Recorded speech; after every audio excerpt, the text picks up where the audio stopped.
Bismillahirrahmanirrahim. Assalamualaikum warahmatullahi wabarakatuh.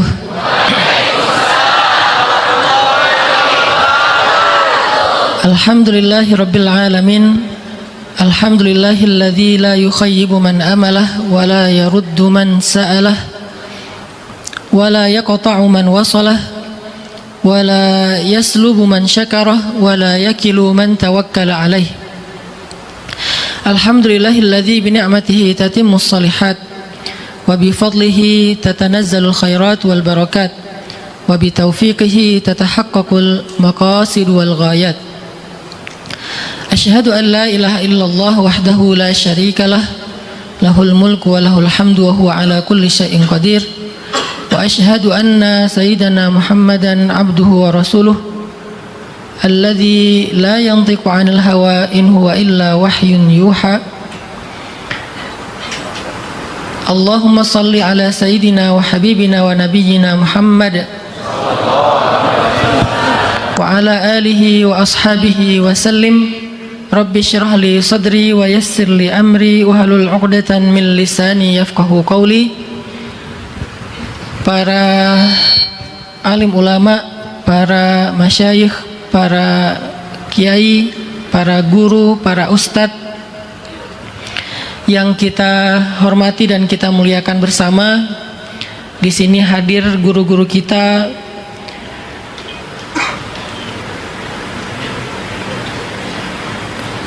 Al-Ustadz Kiai Agus Kuswanto, kemudian guru kita Al-Ustadz Kiai Nawar Munawar, kemudian guru kita, ayahanda kita, Bapak Haji Didi Sutiadi, kemudian juga ulama dan guru kita Al-Ustadz Kiai Ubaidillah Muhrim, dan banyak lagi guru-guru yang mulia, para kiai dan ustadz-ustadz kita yang Allah berikan keberkahan semoga dalam kehidupan mereka.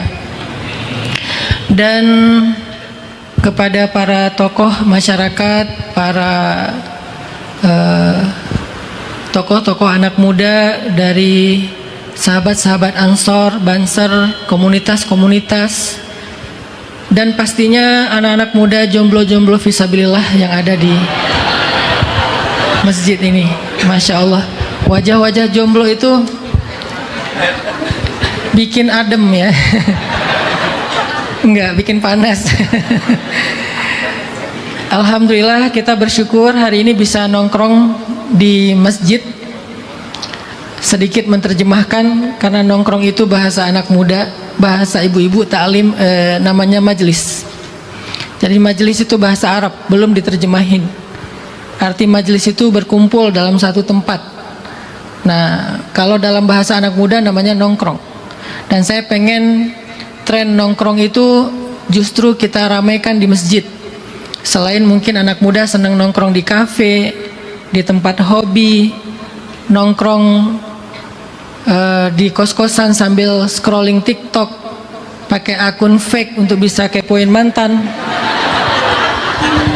Daripada kita nongkrong-nongkrong yang mungkin tidak dinaungi oleh para malaikat, mending kita nongkrong di tempat terbaik, yaitu masjid, di hadapan para ulama-ulama kita, belajar untuk ma'rifatullah, dan itulah tongkrongan yang berpahala. Saya mohon izin kepada para guru, saya nggak enak nih duduk di sini. Izin ya para kiai, para ustadz, karena harusnya yang paling berilmu yang duduk di depan, tapi karena sebuah amanah, maka saya duduk di sini bukan untuk menyampaikan ilmu, lebih memotivasi supaya cepat nikah. Karena masalah utamanya itu bukan bukan kurangnya ilmu. Ini orang-orang ahli ilmu semua, masya Allah. Cuman masih sendiri ya. Teman-teman yang dirahmati Allah Subhanahu Wa Taala, sebelum kita belajar, dan ini bekal buat teman-teman semuanya ya. Nanti ketika teman-teman duduk dalam majelisnya Ustadz Ubaidillah, teman-teman duduk di dalam majelisnya para ulama, ini sebagai pembukaan, cobalah belajar ilmu dengan makna fikih. Ini fikih di sini bukan fikih dalam konteks syariah ataupun hukum agama, tapi fikih dalam konteks bahasa secara umum. Ilmu itu yang paling tinggi tingkatannya namanya ilmu fikih. Sehingga orang yang mengerti suatu ilmu sampai mendalam disebut dengan orang yang faqih. Para ulama membedakan antara fikih dan faham. Mal farqu bainal fikhi wal fahm? Apa bedanya antara faham dengan fikih? Al-fahmu, kata ulama, ma'rifatu ma'nal lafzi. Faham itu cuman tahu makna dari satu ucapan, makna dari satu teks, makna dari maksud dari yang berucap. Itu dua hal yang sangat berbeda. Contoh saya bilang gini, masjid ini kecil ya. Kalau kita melihat itu dari, mendengar itu dari konteks faham, apa kalimat yang diucapkan Ustadz Hanan? Masjid ini kecil. Itu kalau pakai paham. Tapi kalau pakai fikih, maksudnya apa Ustadz? Oh, ternyata bukan masjid kecil, tapi jamaahnya rame sampai masjid terasa kecil. Itu bedanya orang yang faham teks dengan yang fikih teks. Orang yang paham teks, dia cuma melihat ayat, hadis, udah, itu pun dari terjemah. Sehingga akhirnya dengan pemahaman yang terbatas itu dia menilai orang lain, kamu salah, kamu bid'ah misalnya. Nggak usah dibahas deh. Misalnya ini yang nggak benar nih, karena dia ini ayatnya gini, ini hadisnya gini, dengan cara faham. Dia faham nggak ayatnya? Faham. Tapi dia nggak fikih. Kenapa? Karena dia nggak tahu maksud dari ayat itu. Dia nggak tahu maksud dari hadis itu. Dia nggak tahu maksud Allah itu apa, maksud Nabi itu apa, maksud ulama itu apa. Dia nggak ngerti. Kenapa? Karena dia nggak fikih. Terus bagaimana caranya biar kita fikih? Bagaimana caranya kita ngerti maksud dari orang yang berbicara? Kita harus dekat dengan orang itu. Semakin kita dekat dengan orang itu, semakin kita mengerti maksudnya. Kadang orangnya cuma senyum-senyum aja kita ngerti, oh ternyata dia berkenan.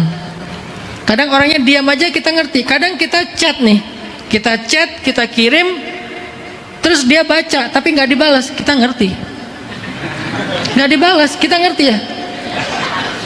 Atau dia balas titik, kita langsung ngerti. Atau dia balas ya.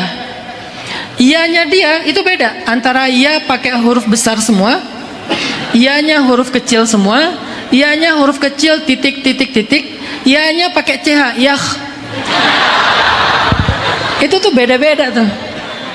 Makasih ya, oke.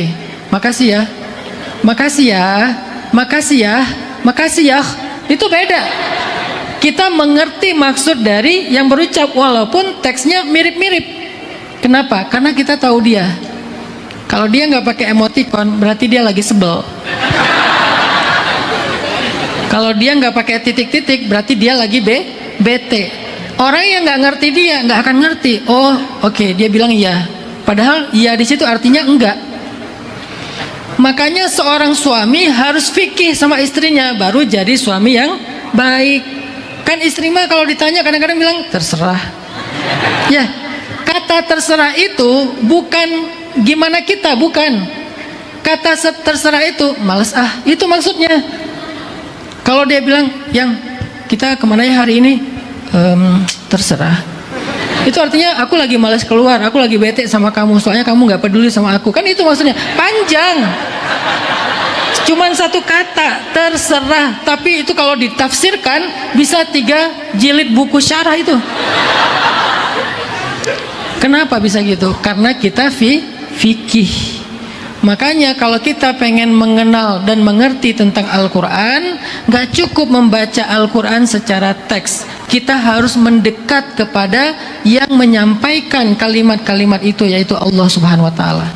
Orang yang paling fikih terhadap Al-Quran, orang yang ahli ibadah, ahli zikir, ahli taubat, ahli tasawuf, maka dialah yang paling mengerti Al-Quran, karena dia taqarrub ilallah. Sedangkan orang yang cuma mempelajari Al-Quran secara ilmiah, secara akademik, lalu dia tidak menjalani suluknya para tasawuf atau orang-orang salikin, dia hanya faham Al-Quran, belum tentu fikih Al-Quran. Maka dari itu teman-teman, sebelum kita mendengar nasihat-nasihat ulama, baik dalam majelis ini ataupun dalam majelis-majelis para guru dan kiai kita yang lainnya, cobalah kita fahami bahwa mencari ilmu itu supaya fikih, bukan cuman faham. Bagaimana cara biar fikih? Kita dekat dengan para guru kita. Disitulah berlakunya khidmatus syekh, mulazamatus syekh. Khidmat kepada guru, mulazamah kepada guru. Jadi nggak cukup cuman duduk dalam majelis ilmu udah gitu pulang ke rumah. Kalau kalian ingin belajar sampai ke level fikih, ngerti banget sebagaimana Abu Bakar, Abdullah bin Mas'ud dan para sahabat yang lain, maka kalian dengan guru itu nggak cukup cuman ketemu di majelis. Cobalah belajar mulazamah. Mulazamah itu membersamai. Kalau bisa berkhidmat, misalnya gurunya datang ke majelis, kalian yang berkhidmat, apakah memegang sendalnya, atau menghidangkan minumannya, atau menghidangkan apa misalnya snack atau kue-kuehan untuk guru, apapun. Yang penting berusaha untuk lebih dekat kepada guru dalam khidmat, maka Allah akan berikan faham. Pernah ingat cerita adiknya Imam Al-Ghazali? Kan beliau berdua nih, adik kakak. Beliau namanya Muhammad, sedangkan adiknya namanya Ahmad. Imam Al-Ghazali ini, Muhammad Abu Hamid Al-Ghazali ini adalah ulama fikih. Fikih dalam arti hukum, syariat, halal haram dan seterusnya. Dan beliau dikenal dengan istilah Asy-Syafi'i Tsani, Imam Syafi'i kedua. Karena mazhabnya Syafi'iyah dan ilmunya luar biasa, sehingga dijuluki selain Hujjatul Islam, Asy-Syafi'i Tsani, Imam Syafi'i kedua. Saking tingginya ilmunya Imam Al-Ghazali dalam bidang fikih. Waktu itu masih dalam bidang fikih.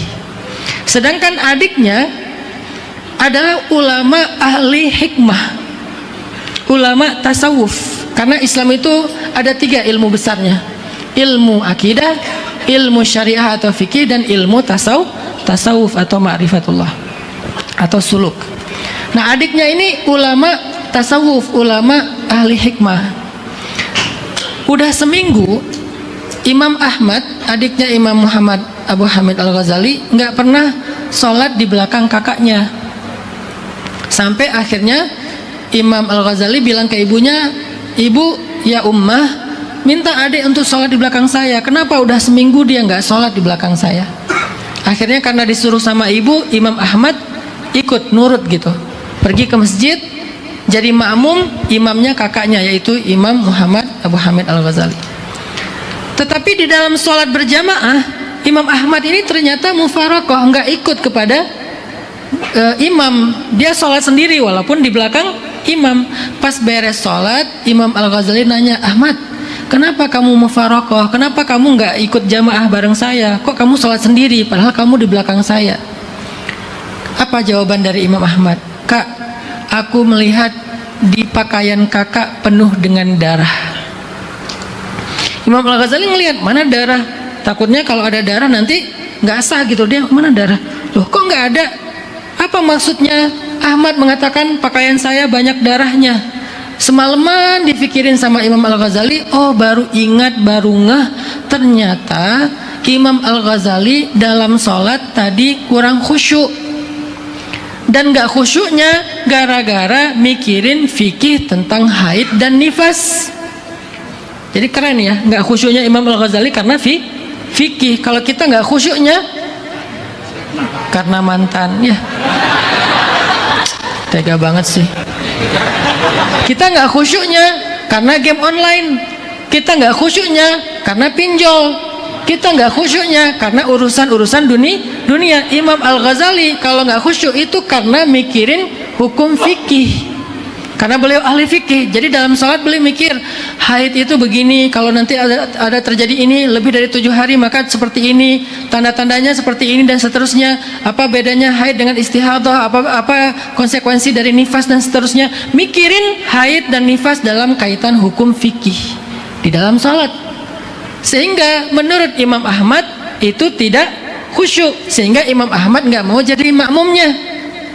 Tapi yang membuat Imam Al-Ghazali takjub, bagaimana Imam Ahmad itu tahu apa yang difikirkan Imam Al-Ghazali. Kok dia bisa tahu apa yang aku fikirkan, padahal aku nggak ngomong gitu. Itulah yang disebut dengan fikih. Mengerti sesuatu yang dalam. Bahasa lainnya basirah, bahasa lainnya hikmah. Akhirnya Imam Al-Ghazali nanya ke Ahmad, Ahmad kamu belajar ke siapa? Kok kamu bisa tahu apa yang saya fikirkan? Imam Ahmad mengatakan, saya belajar kepada seorang ulama yang tidak terkenal dan beliau tukang sol sepatu, namanya Syekh Al-Utaqi di pinggir kota. Akhirnya Imam Al-Ghazali pergi ke sana pengen belajar. Sampai di sana beliau bilang, hal attabi'uka ala an tu'allimani mimma 'ullimta rusyda. Itu kalimat dari siapa? Dari Nabi Musa kepada Nabi Khadr atau Nabi Khidir.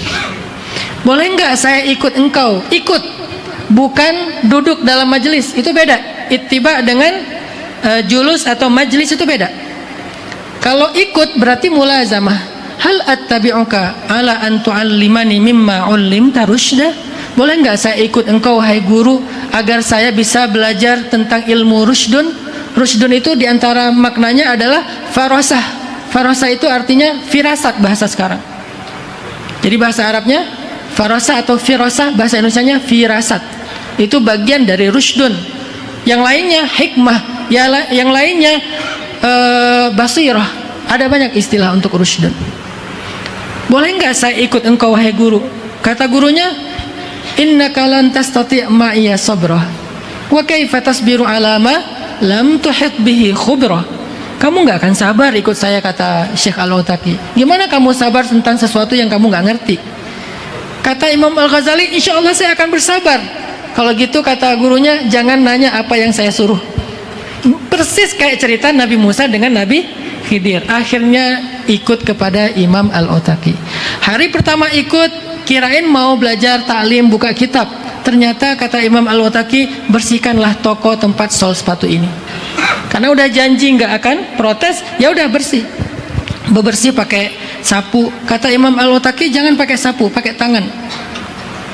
Akhirnya ditaruh sapu pakai tangan, bersihin seharian, bersihin toko. Udah bersih, kirain udah siap nih mau duduk dalam majelis ilmu. Kata Imam Al-Utaqi, udah selesai, udah silakan pulang. Disuruh pulang, nggak ngajarin ilmu.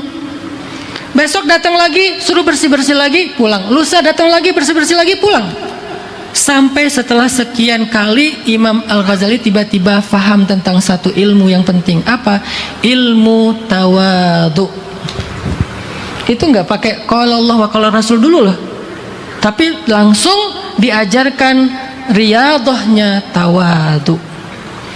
Sehingga ketika hati Imam Al-Ghazali itu sudah tawadu terhadap guru, barulah beliau siap menerima ilmu dan wawasan.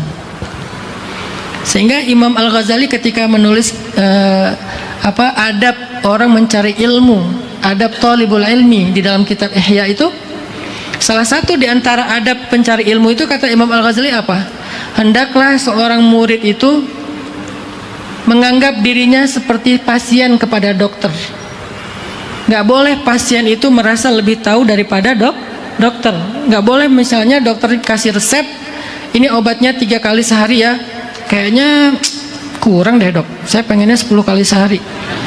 Nggak boleh murid kepada guru seperti pasien yang sok tahu. Kata Imam Al-Ghazali dalam kitab Ihya, hendaklah dia seperti seorang yang sakit datang kepada dokter yang muahil dan dokter yang musyfik. Dokter yang muahil dan musyfik. Apa itu muahil? Dokter spesialis. Musyfik itu dokternya baik, bukan yang materi yang perhitungan yang terlalu mahal, bukan. Dia emang kasihan sama pasien, sehingga ketika dia ngasih resep yang terbaik buat pasiennya, selain dia memang ahli. Itulah yang dipelajari Imam Al-Ghazali kepada Imam Al-Utaqi. Setelah Imam Al-Ghazali belajar tentang ilmu ini, akhirnya suatu saat ada seorang laki-laki yang benci sama Imam Al-Ghazali di Mesir, Alexandria, Iskandaria. Di Iskandaria, di Alexandria,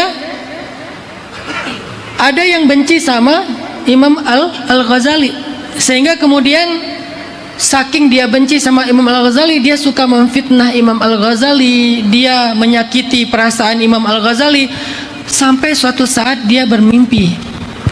Dalam mimpinya dia bertemu dengan Rasulullah Sallallahu Alaihi Wasallam. Di sebelah Nabi ada Abu Bakar dan Umar. Kemudian di sebelahnya lagi ada Imam Al-Ghazali dalam mimpi nih.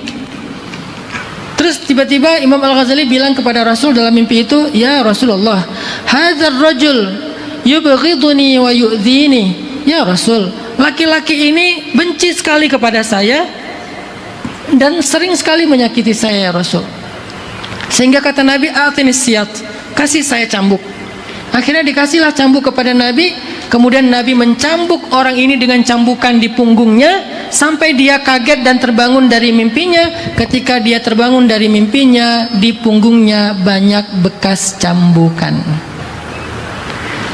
Dia datang kepada Imam Al-Ghazali untuk meminta maaf. Ini dikisahkan di dalam mukaddimah kitab Ihya oleh Imam Hafiz Al-Iraqi, gurunya Imam Ibnu Hajar Al-Asqalani. Artinya ini berita yang benar, bukan qila wa qala, cenah katanya jarene, bukan. Ini adalah berita dari riwayat para ulama.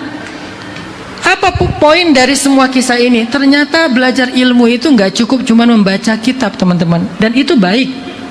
Membaca kitab penting, mendengar dari para ulama penting, tapi sebelum itu siapkan wadah ilmu. Apa wadah ilmu itu? Hati kita. Sehingga air itu diminum oleh manusia dan ternak seperti telaga, sumur, danau. Itulah hati yang tawadu. Walaupun dia nggak ngerti ilmu, setidaknya ilmu itu menjadi sesuatu yang bermanfaat untuk orang lain. Kemudian yang ketiga, hati atau tanah yang tinggi dan keras, sehingga ketika turun air hujan, air itu akan mengalir ke tempat yang lebih rendah dan tanah itu tetap keras dan gersang. Itulah hati yang penuh dengan dosa dan sombong. Sehingga kalau kita ingin mencari ilmu yang ilmu itu akan menjadi fikih, akan menjadi hikmah dalam diri kita, maka coba siapkan hati kita dengan perasaan saya tidak lebih tahu dari guru saya. Kalau mau lebih dalam lagi, mulazamah, dekat dan berkhidmatlah kepada guru-guru kita. Shallu ala nabi. Teman-teman yang dirahmati Allah SWT, saya juga teringat dengan kisah suatu malam Ali bin Abi Thalib bermimpi ketemu Nabi karena lagi kangen sama Nabi. Mereka biasanya kalau kangen sama Nabi itu sebelum tidur banyak sholawat, karena Rasulullah udah wafat dan mereka udah lama nggak duduk bersama Nabi. Akhirnya kangen berat. Pas kangen berat mereka sholawat. Sayyidina Ali bin Abi Thalib sholawat. Pas tidur mimpi ketemu Nabi. Di dalam mimpinya Ali duduk di depan Nabi, terus Nabi ngasih dua rutop. Apa itu rutop? Kurma muda. Nabi ngasih dua kurma muda kepada Ali. Ali ini rutop. Akhirnya Ali senang banget, dia makan sampai dia kemudian sadar dari mimpinya, bangun dari tidurnya, di mulutnya masih ada rasa-rasa manisnya kurma. Kemudian datang ke masjid untuk sholat subuh karena pengen tahadus bin nikmah, pengen ngasih tahu berita mimpi ini kepada Umar.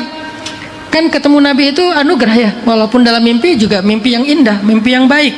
Akhirnya pergi ke masjid, pengen cerita ke Umar nih, semalam saya ketemu Nabi, semalam saya bermimpi ketemu Nabi dikasih 2 rutop. Pas sampai di masjid, Umar lagi sholat tahajud, beres selesai semuanya, sholat subuh, beres subuh. Pas Ali mau cerita, ada ibu-ibu di barisan ibu-ibu tuh bawa 1 mangkok rutop, kasih ke Umar. Kata ibu-ibu ini, ya Amirul Mukminin, tolong bagi-bagikan rutop ini kepada jamaah laki-laki. Akhirnya Umar membagi-bagikan kepada jamaah laki-laki. Ada yang dikasih 3, ada yang dikasih 4, Ali dikasih 2, yang lain dikasih lebih dari 2. Cuman Ali doang yang dikasih 2 sama Umar. Ali protes, ya Amirul Mukminin, kok yang lain dapatnya banyak, saya cuma dapat 2. Apa jawaban Umar bin Khattab? Ya Ali, lau zadakar rasul lazidnak. Kalau Nabi menambahkan untukmu, pasti kami tambahkan. Akhirnya Ali geleng-geleng kepala. Ternyata Umar tahu isi mimpinya Ali bin Abi Thalib, bahwa Nabi aja cuma ngasih 2, masa kami mau ngasih lebih daripada Nabi? Kan gak enak sama Nabi.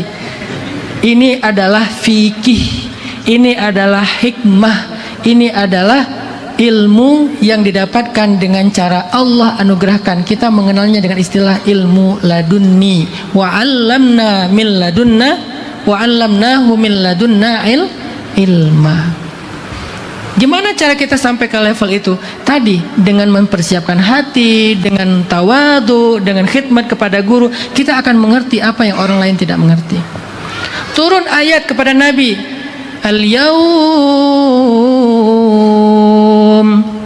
Al-yawma akmaltu lakum dinakum wa atmamtu alaikum ni'mati wa raditu lakumul Islam dina. Semua sahabat takbir, Allahu Akbar, Allahu Akbar. Agama kita sudah sempurna, syariat kita sudah sempurna, Allah ridha dengan Islam untuk kita. Semua takbir. Abu Bakar menangis. Lalu para sahabat bertanya, ya Abu Bakar, ma yubkik? Wahai Abu Bakar, kenapa kamu nangis? Abu Bakar berkata, ini adalah ayat tentang berita gembira, tetapi juga sekaligus berita sedih. Apa sedihnya wahai Abu Bakar? Kalau agama sudah sempurna, maka tugas dakwah sudah selesai. Kalau tugas dakwah sudah selesai, maka artinya sebentar lagi Nabi akan kembali kepada Allah. Baru yang lain ikut nangis. Kenapa kok Abu Bakar lebih ngerti daripada sahabat? Karena Abu Bakarlah yang paling dekat kepada Nabi di antara para sahabat. Jadi yang paling dekat lebih faham, lebih faqih, lebih alim daripada yang jauh. Maka dari itu, teman-teman yang dirahmati Allah Subhanahu wa taala, apa hubungannya dengan materi kita atau tema kita hari ini, obat hati yang lelah? Ternyata fungsi hati dalam kehidupan kita itu luar biasa.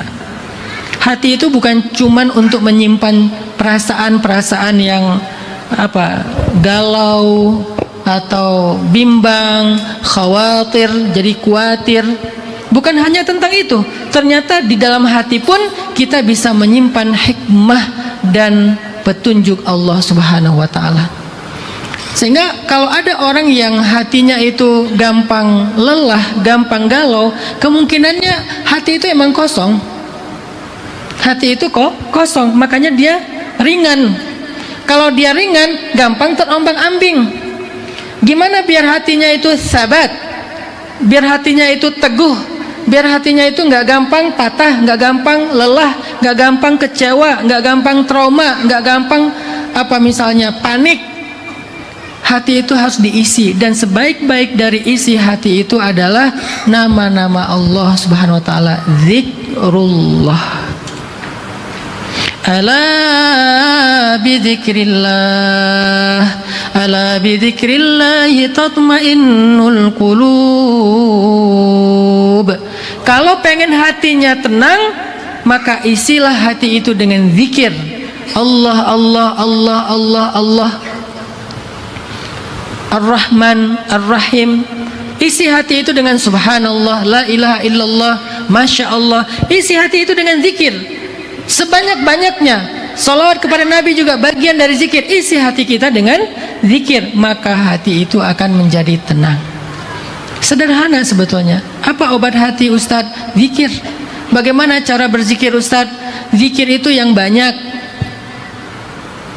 Makanya kalau kita baca ayat tentang ibadah, biasanya Allah bicara tentang ibadah aja. Tapi kalau zikir selalu ada kata banyak. Fadhkurullaha dzikran katsira wadz-dzakirina Allah katsiran wadz-dzakirat.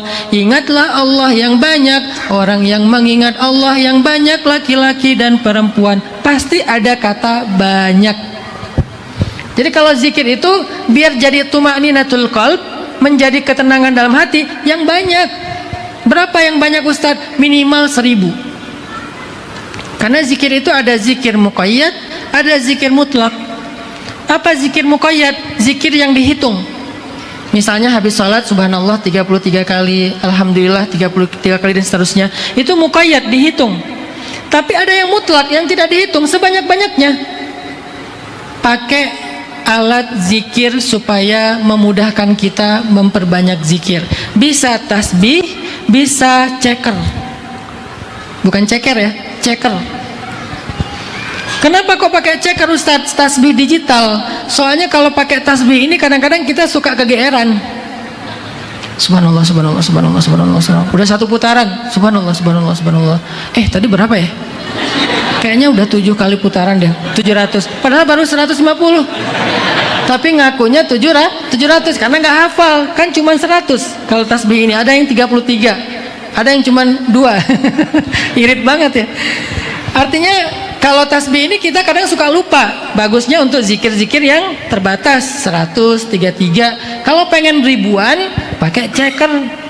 Cari ceker yang investasi dikit lah, yang agak-agak bagus. Karena kalau yang harga 3.000-an di marketplace ya udah capek-capek 999, pas pencet jadi reset 0 lagi. Itu tuh sedih banget loh. Masya Allah 900-an. La ilaha illallah, la ilaha illallah. Kok jadi 3 nih? Balik lagi ke 0. Investasi dikit buat ibadah. Beli ceker yang harga-harga 20.000. Mereknya apa Ustadz? Karena saya nggak di endorse, jadi nggak saya sebut. Kalau yang murah itu harganya 3.500, tapi di marketplace dijual 7.000. Tahu ya berapa ngambil untungnya?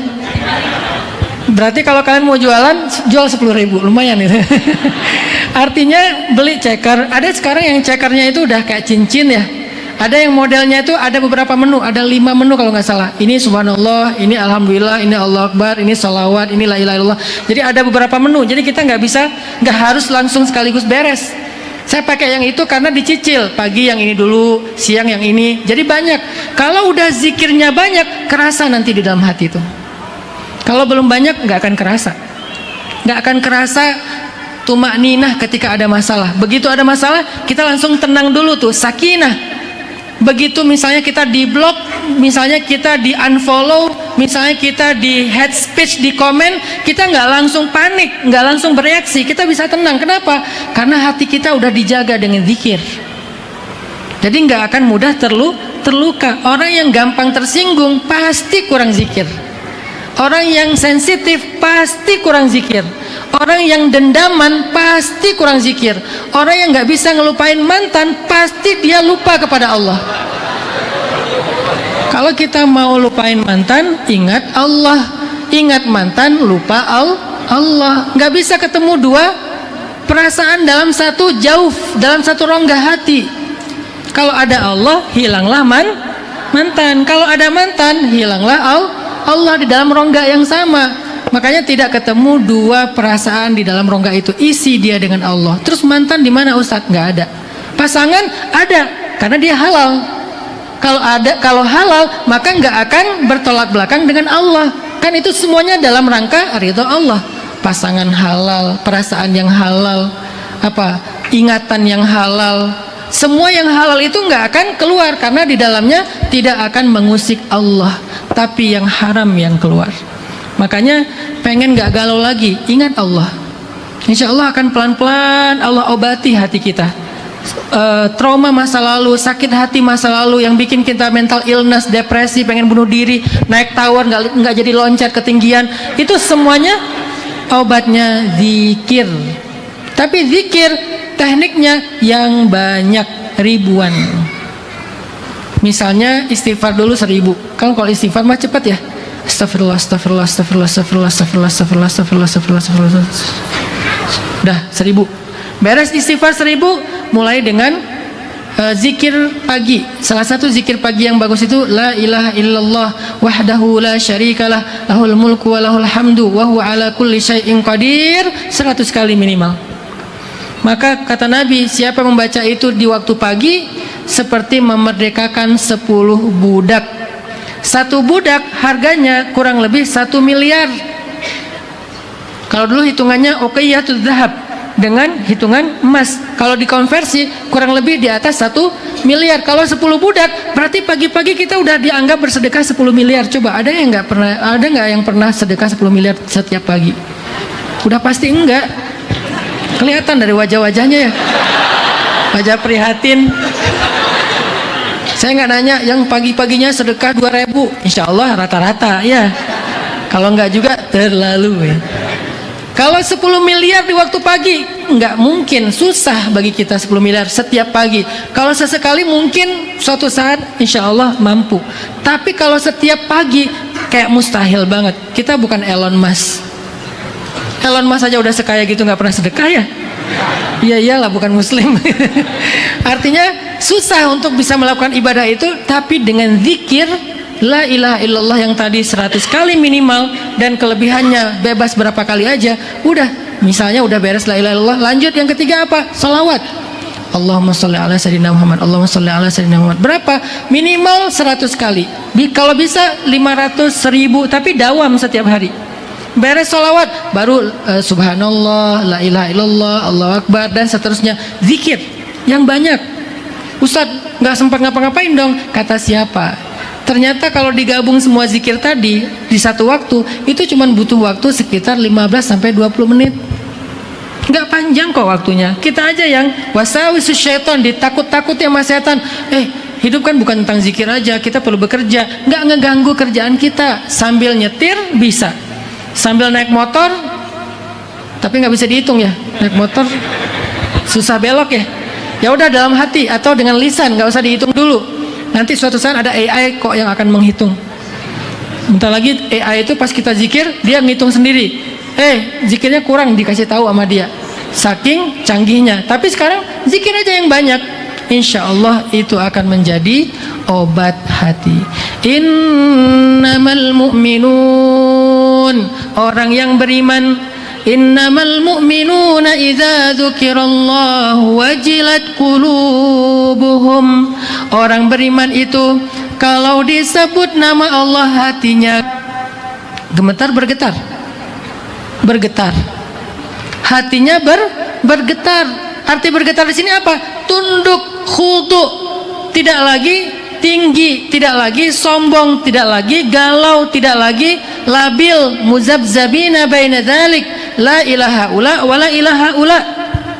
Dia akan ingat Allah. Ilaha ula bisa dengan zikir fikiran. Tahu nggak zikir fikiran itu apa? Tafakkur. Zikir lisan itu subhanallah takkan di hadapan kita. Itulah zikir. Inna fi khalqis samawati wal ard wa ikhtilafil laili wan nahari la ayatin liulil albab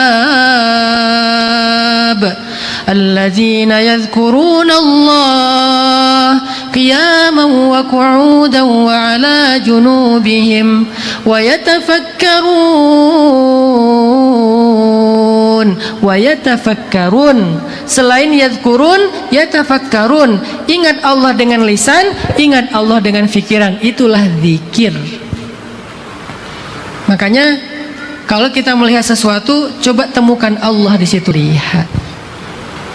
Jadi teman-teman, obat hati adalah zikrullah. Setiap kali kalian ngerasa nggak nyaman di dalam hati, sebutlah ya Allah. Bisa zikir, bisa doa, atau Allahu Akbar, sholat. Karena sholat itu untuk mengingat Allah.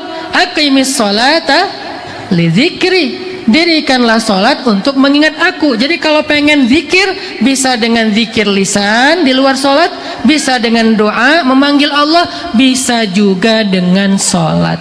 Dan isinya sholat itu semuanya zikir. Variasikan bacaan-bacaannya supaya kita khusyuk. Karena seringnya kita lupa tadi ruku apa enggak. Beres Al-Fatihah, surat favorit Al-Ikhlas. Karena cuman surat itu yang kita ikhlas. Jangan surat yang paling panjang. Apa surat yang paling panjang? Bukan Al-Kafirun. Karena nggak tahu ujungnya. La a'budu ma ta'budun wala antum a'biduna ma a'bud wala ana a'bidum ma abattum wala antum a'biduna ma a'bud wala. Apa ya? Surat terpanjang bagi kita orang awam bukan Al-Baqarah, Al-Kafirun, Al-Ikhlas. Beres Al-Ikhlas langsung sujud, lupa ruku. Kenapa lupa ruku dan i'tidal? Tadi nggak khusyuk. Atau lupa rakaat. Tadi 2 apa 4 ya? Kayaknya 4 deh. Kita bukannya mengambil yang paling sedikit, malah mengambil yang paling banyak.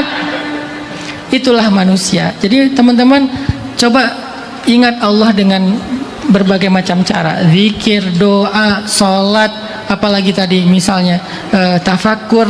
Itu zikir, semuanya obat.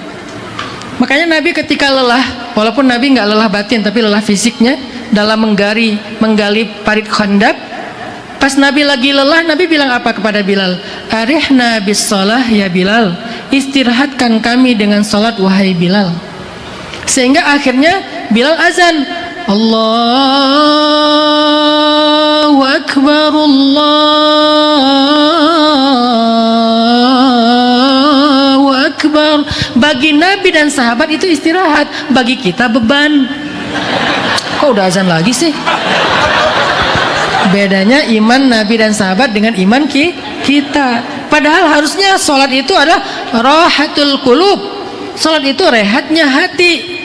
Selain sholat wajib, biar lebih rehat lagi ditambah dengan sholat sunnah. Kan kita senang kalau breaknya banyak, kalau rehatnya banyak. Bentar-bentar istirahat, bentar-bentar istirahat. Kan senang kan? Bentar-bentar break, sebentar-bentar keluar dari kelas. Udah, gurunya lagi rapat, jadi kalian bebas ya, hore gitu kan dulu waktu kecil. Kenapa kita senang istirahat? Karena itu nyaman. Begitu juga harusnya sholat. Rahatul qulub. Siangnya ada duha, ada rawatib. Malamnya ada tahajud, ada witir. Maghribnya, witirnya siang itu adalah sholat maghrib. Witirnya malam adalah ba'da tahajud dengan witir. Rahatul qulub. Bangun istirahat. Ya ayyuhal muzammil. Kenapa Allah membangunkan Nabi? Karena Nabi capek seharian. Capek dengan dakwah yang ditentang oleh orang-orang kafir Quraisy. Beliau dihina, beliau diusir, beliau dilempari kotoran, beliau dibully. Sehingga karena Nabi habis-habisan dalam dakwah, fala'allaka bakhi'un nafsaka ala atharihim illam yu'minu bihadzal hadis asafa. Nabi itu luar biasa lelahnya dalam dakwah karena menginginkan hidayah kepada umatnya. Ketika pulang Nabi capek, Nabi bilang zammiluni, selimuti aku, selimuti aku. Akhirnya beliau tidur berselimut. Tidur adalah rehatnya jasad.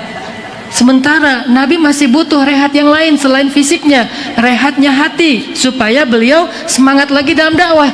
Makanya setelah beliau tidur beberapa jam, Allah panggil, ya ayyuhal muzammil, kum, bangun wahai orang yang berselimut. Qumil lail walaupun illa qalila nisfahu aw inqus minhu qalila aw zid alaihi warattil qur'ana tartila. Bangun salat malam. Kenapa? Salat itu adalah rahatul qalb, rehatnya hati. Itu yang pertama, teman-teman. Yang kedua, apa obat hati? Obat hati yang kedua adalah husnuzon billah, berbaik sangka kepada Allah. Ketika terjadi sesuatu dalam hidup kita, dapat musibah, diputusin tanpa sebab, dengan bahasa yang sangat menyakitkan. Apa bahasa yang paling menyakitkan? Kita temenan aja ya. Apa yang lebih menyakitkan lagi? Kita adik kakak aja ya. Itu berat banget loh. Mending kita musuhan aja yuk. Disuruh temenan, artinya kita harus tetap peduli sama dia, bantuin dia, ya. Tapi nggak ada status, kan capek. Kita temenan aja ya. Kita adik kakak aja. Kita jadi kakak, dia jadi adik. Kan tanggung jawab kakak itu besar ya, tapi nggak bisa ngapa-ngapain kan gitu ya. Ini yang lebih berat lagi apa coba? Kita jadi ibu anak. Ada nggak cerita itu di Al-Quran? Ada di surat curhat. Apa surat curhat? Al-Mujadalah.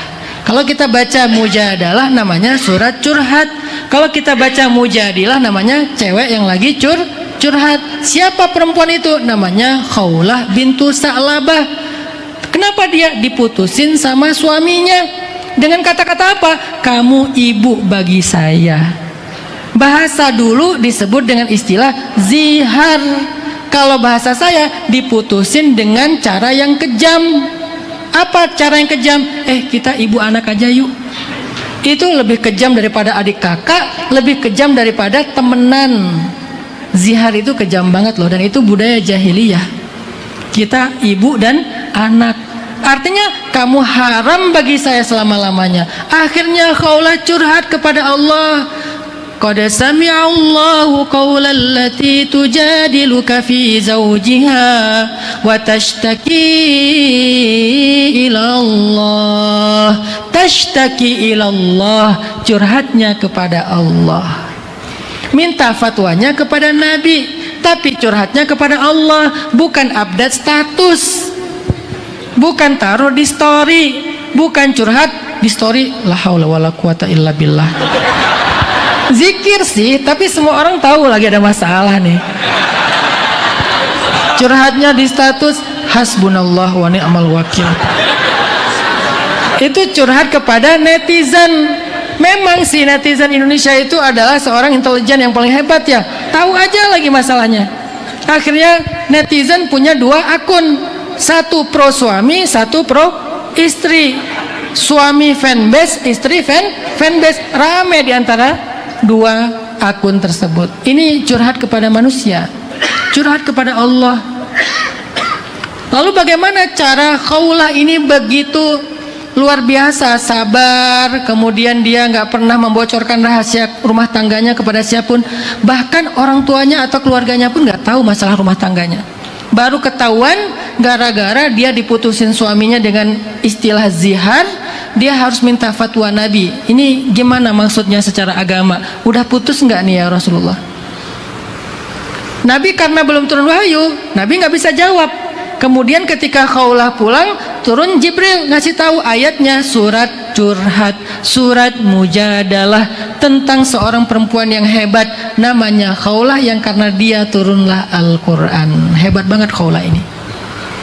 Akhirnya ketika turun ayat, Nabi manggil lagi Khawlah. Wahai Khawlah, telah turun ayat tentangmu dan suamimu. Bagaimana ya Rasul? Bagaimana ya Rasulullah? Allah sebaik-baik pemberi solusi. Allah pasti membela saya. Akhirnya Allah marahin tuh suaminya di satu halaman surat Al-Mujadalah. Habis suaminya dimarahin Allah. Coba baca pembukaan surat Al-Mujadalah. Kamu itu nggak tahu diri, kata Allah. Kalau terjemahan bebasnya ya, istri kamu itu baik, kamu nikahi dia dalam keadaan perawan dan seterusnya. Nggak boleh kamu berperilaku kayak gitu. Itu sebuah kezoliman yang luar biasa. Mintalah ampun kepada Allah, bertobatlah. Caranya kamu harus berpuasa, atau kalau nggak memerdekakan budak, atau dengan memberikan fakir miskin makanan dan seterusnya.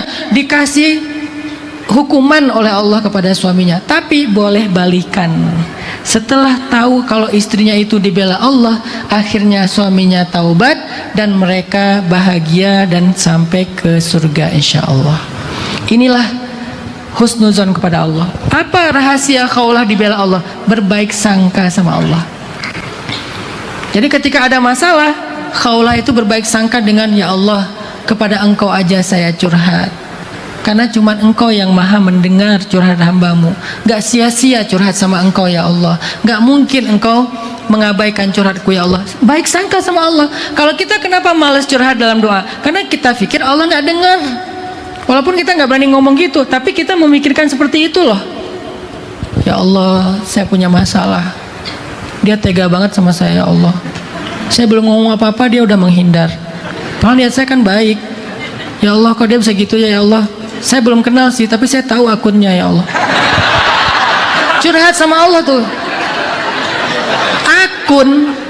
Boleh nggak kita berdoa minta jodoh dengan nama akun? Ini kalau salah mohon dikoreksi para kiai. Meminta jodoh dengan menyebut nama boleh nggak? Boleh, tapi nggak boleh nuntut. Apa dalilnya? Dulu ada 4 orang, 3 tabiin, 1 sahabat. Sahabat di sini ada Abdullah ibnu Umar. 4 orang ini berdoa di rukun Yamani, di Ka'bah. Kata Abdullah, sal tu'tah. Berdoa, nanti Allah akan kasih. Akhirnya salah satu dari 4 orang ini berdoa gini, ya Allah, nikahkan saya dengan Sukainah underscore Husain. Underscore itu bintu. Ya Allah, nikahkan saya dengan Sukainah bintu Husain. Disebut namanya Sukainah bintu Husain dari Irak. Setahun kemudian dia menikah dengan Sukainah bintu Husain. Itu menjadi dalil bolehnya menyebut nama. Tapi kalau nggak tahu nama, tahu akunnya gimana Ustaz? Akun bahasa Arabnya kunyah. Akun itu bahasa Arabnya kunyah. Kok bisa gitu Ustaz? Kunyah itu artinya nama panggilan. Sekarang nama panggilan yang populer itu akun sosial media. Makanya akun yang benar. Jangan akun pakai kode-kode bintang-bintang, titik-titik, underscore, upper score dan segala macam. Bingung bacanya. Gimana nyebutnya? Ya Allah, yang banyak underscore-nya pokoknya. Susah. Yang banyak bintang-bintang strip nggak jelas gitu, ya Allah, susah. Makanya akun yang benar, karena itu nama panggilan. Dulu para sahabat selain punya nama asli, punya nama panggilan karena mereka suka dipanggil dengan nama itu. Sekarang nama panggilan yang kita publish ke sosial media, kita suka orang menyebut kita dengan nama akun itu. Makanya namanya akun. I'rabnya dari kata kunyah. Cocokologi. Tapi secara maknanya benar, akun itu adalah panggilan. Berarti boleh, ya Allah, nama akunnya misalnya Andi underscore 00. Berarti dia lahir tahun 2000. Kan 00 2000. Ya Allah, nama akunnya Nia underscore 61. Tanggal 6 bulan 1. Bukan nenek-nenek ya. Enggak semuanya harus tentang tahun. Intinya teman-teman, minta curhat sama Allah. Kalau ada masalah itu ngomongnya ke Allah, jangan ngomong ke sosmed, jangan ngomong ke netizen. Bahkan kalau bisa jangan ngomong ke orang yang kita nggak terlalu percaya. Baru kenal langsung curhat. Kenalnya di micet, kan bahaya. Jangan curhat di sosmed, baru kenal di take me out langsung curhat. Jangan. Kenapa? Karena mereka tidak bisa ngasih solusi apa-apa. Yang maha tahu solusi, yang maha tahu masalah, yang maha kudrat dan iradat, mampu dan mau menolong kita, Allah. Jadi ketika kita menghafal sifat Allah, kudrat, iradat, jangan cuma jadi hafalan dan wawasan. Coba terjemahkan dalam kehidupan pribadi kita. Apa maksud kudrat, iradat? Allah itu mampu loh, ala kulli syai'in qadir. Gak ada yang gak bisa. Kita curhat ke teman, emang dia mampu nolongin kita walaupun dia baik? Gak selalu mampu. Dia pengen sih nolongin kita tapi nggak bisa. Aku sih pengen nolongin kamu tapi maaf ya, aku lagi ada banyak masalah. Aku pengen ngutangin kamu tapi aku lagi nggak punya uang. Itu manusia, nggak kudrat. Kadang dia kudrat tapi nggak iradat. Dia aku mampu sih, cuman males ah. Itu manusia. Allah itu kudrat, iradat, dan Allah itu maha kuasa, maha mampu, dan Allah mau banget. Nggak mungkin nggak mau nolongin kita, teman-teman. Dan kalau Allah udah mau, nggak ada yang bisa bilang enggak. Kalau Allah udah bilang kamu nikahnya sama ini ya, hah, gitu ya, nggak bisa. Udah langsung, nggak bisa. Ya udahlah terpaksa, enggak. Kalau Allah udah idza arada syai'an, itu langsung berubah loh. Tiba-tiba kok dia sekarang beda ya, udah gitu tuh. Yang tadinya najis banget, sekarang tadi kan gitu ya, saking geleh teh, jijik gitu ya, yang tadinya geleh tiba-tiba kok dia beda ya sekarang ya, dia pakai skincare apa sih? Itu kenapa bisa kayak gitu? Karena Allah kudrat untuk membolak-balikan hati hambanya. Ngapain curhat sama netizen? Emang dia kudrat iradat? Enggak, dia nggak sam'un, dia nggak dengar, dia nggak sama, dia nggak basar, dia nggak ada kekuasaan apapun. Ngapain kita ke dia coba? Allah itu sama dalam Asmaul Husna, Sami'un. Sami'un itu artinya apa? Betah banget ngedengerin kita. Saya mencoba menerjemahkan ke bahasa anak muda ya. Kalau bahasa formalnya maha mendengar, tapi kan kita bingung, maha mendengar apa sih artinya? Mendengar semuanya, iya. Tapi lebih anak muda lagi apa? Betah banget ngedengerin kita, nggak pernah bosan. Kita aja yang bosan kalau ngedengerin. Kadang-kadang lagu diulang-ulang bosan. Ngelihat sesuatu, nonton berulang-ulang bosan. Allah itu kalau melihat kita atau mendengar kita nggak pernah bosan. Kita curhat itu lagi, itu lagi, itu lagi. 50 tahun minta hal yang sama, Allah nggak bosan. Siapa? Ibrahim dan Zakaria alaihi wassalam minta anak. Rabbi habli minas solihin. Tahun kedua, Rabbi habli minas salihin. Tahun ke-10, Rabbi habli minas salihin. Baca 2 contreng abu, nggak biru-biru gitu. Akhirnya dia online lama, lasin. Kita tungguin kapan di online. Online lagi, lasin lagi. Online lagi, lasin. Yang kitanya nggak dibaca-baca, atau lebih kejam lagi, dibaca tapi dicuekin. Contreng biru sih pada akhirnya. Wah, udah contreng biru, kira-kira kapan dibalas? Dia online nih, kayaknya dia lagi mikir deh. Kita aja kegeeran ya, kayaknya dia menyusun kata-kata yang bagus deh. Ternyata dia lagi ngechat sama grup yang lain, kita nggak dibalas.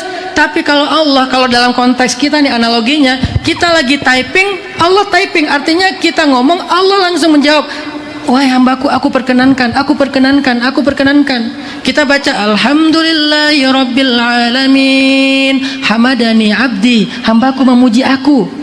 Kan gitu kan, aktif gitu. Makanya bahasanya fi'lul mudhari, ujibu. Bukan aku pernah menjawab atau ntar aja dijawab. Bukan, aku terus menjawab. Berarti Allah itu maha mendengar, maha perhatian kepada kita. Curhat aja sama yang maha kayak gini daripada kita curhat kepada yang merasa maha tahu. Siapa yang merasa maha tahu? Netizen. Makanya kalau kita dapat berita di TikTok video kecelakaan, kan suka nggak ada captionnya tuh. Dari mana kita dapat info? Di komen. Video kecelakaan beruntun di tol apa gitu. Gimana ini? Kapan ini? Berapa yang meninggal? Cari komen, ternyata di komen lengkap itu. Orang TV aja nyarinya di komen kok. Sekarang TV beritanya dari komen. Kata netizen. Viral di sosial media. Kan gitu kan bahasanya. Berarti netizen Indonesia juara banget lah. Sampai siapa Bill Gates aja geleng-geleng kepala, nyerah dia sama orang Indonesia. Tapi tetap aja mereka tidak lebih tahu dari Allah. Makanya husnuzon itu membuat kita tenang ketika ada masalah. Ya Allah, mengadu ke Allah itu nggak sia-sia. Mengadu ke Allah itu nggak dianggurin. Mengadu ke Allah itu nggak bakal didiamin, pasti direspon sama Allah SWT. Husnuzon kepada Allah. Dan dahsyat teman-teman, hasil husnuzon itu merubah banyak hal. Ada, kata Nabi, ada 4 orang ahli neraka nanti di hari akhirat yang dikeluarkan dari neraka. Kemudian mereka dihisap lagi untuk lihat apakah dosanya masih ada. Ketika dihisap ternyata dosanya masih banyak. Maka Allah berfirman kepada malaikat, kembalikan mereka ke neraka. Salah satu dari 4 orang ini kemudian berkata, Ya Rabbi, ma dhanantu annaka satu'iduni ilan nar. Inni dhanantu annaka satudkhiluni ilal jannah. Waqad ghafartani ya Rabbi. Ya Rabbi, aku nggak pernah berpikir, menyangka Engkau akan mengembalikan aku ke neraka ya Allah. Aku pikir, aku sangka Engkau telah mengampuni aku dan memasukkan aku ke surga. Maka ketika hamba ini berprasangka baik kepada Allah, Allah berfirman, wahai malaikat, shadaqa abdi, benarlah hambaku, maka masukkanlah dia ke dalam surga sebagaimana prasangkanya. Bersama 3 temannya, akhirnya 4-4-nya masuk surga. Coba bayangin, ternyata dengan husnuzon kepada Allah, orang yang di neraka aja bisa Allah keluarkan masuk ke surga. Pertanyaannya, seneraka apa sih hidup kita? Ya, nggak ada apa-apanya dibandingkan neraka. Jadi kenapa kita nggak berbaik sangka aja kepada Allah? Ya Allah, saya lagi susah. Ya Allah, massaniyaddur wa anta arhamur rahimin. Coba bayangin doanya Nabi Ayub. Gimana Nabi Ayub Allah berikan kesembuhan dalam doa. Doanya tuh doa husnuzon loh. Nabi Ayub bilang gini, Rabbi massani yadurru wa anta arhamur rahimin. Ya Allah, saya disentuh oleh sedikit kesusahan, tetapi Engkau yang paling pemurah dan paling penyayang. Gitu doa baik sangka. Bukan, kok tega banget sih ya Allah Engkau sama aku, apalagi yang kurang dari saya ya Allah, apa maumu, jelasin. Bukan gitu cara berdoa, nggak ada baik-baik sangkanya. Nabi Ayub ketika berdoa baik sangka, ya Allah massaniyaddur. Coba bahasanya perhatikan secara kata per kata, massaniyaddur, bukan ini marid, saya sakit banget ya Allah, nggak tahan lagi, mending saya mati aja, sakit ini udah berpuluh-puluh tahun. Nggak gitu, massaniyaddur. Apa artinya? Disentuh oleh sedikit kesusahan. Padahal sakitnya luar biasa parahnya, tapi bahasanya disentuh oleh sedikit kesusahan, karena nggak enak mau ngeluh sama Allah. Tapi baru ngomong kayak gitu pun langsung ditutup dengan kalimat, nggak apa-apa ya Allah, Engkau tetap maha penyayang, wa anta arhamur rahimin. Kebayang nggak ekspresi Nabi Ayub dalam theater of mind kalian? Betapa Nabi Ayub nggak enakan sama Allah, mau ngomong nggak enak, tapi juga beliau butuh sembuh, dan beliau kasihan kepada istrinya, beliau juga nggak tega sama istrinya, sehingga doanya itu malu-malu dan nggak enakan. Ya Allah ya Rabbi massaniyaddur wa anta arhamur rahimin. Ya Allah, Engkau penyayang banget ya Allah, Engkau baik banget selama ini ya Allah. Masih berprasangka baik kepada Allah, padahal udah puluhan tahun diuji dengan sakit, kehilangan harta, kehilangan anak, semuanya habis dalam hidup beliau, tapi masih memuji Allah. Langsung Allah rubah, tiba-tiba Nabi Ayub Allah sembuhkan dengan perantaraan air yang keluar mata air di bawah kaki beliau, beliau mandi, dan tiba-tiba beliau muda lagi seperti usia 30 tahun. Kok 30 tahun Ustaz, bukan 17 tahun? Usia penduduk surga itu rata-rata 30 tahun, itu usia ideal, 30 sampai 40. Kalau belum 30 itu masih fase menuju ideal. Lebih dari 40 fase meninggalkan ideal. Ideal itu 30 ke 40, itu ideal penduduk surga. Ustadz, yang meninggalnya udah usia 70 gimana? Tenang, nanti jadi muda lagi.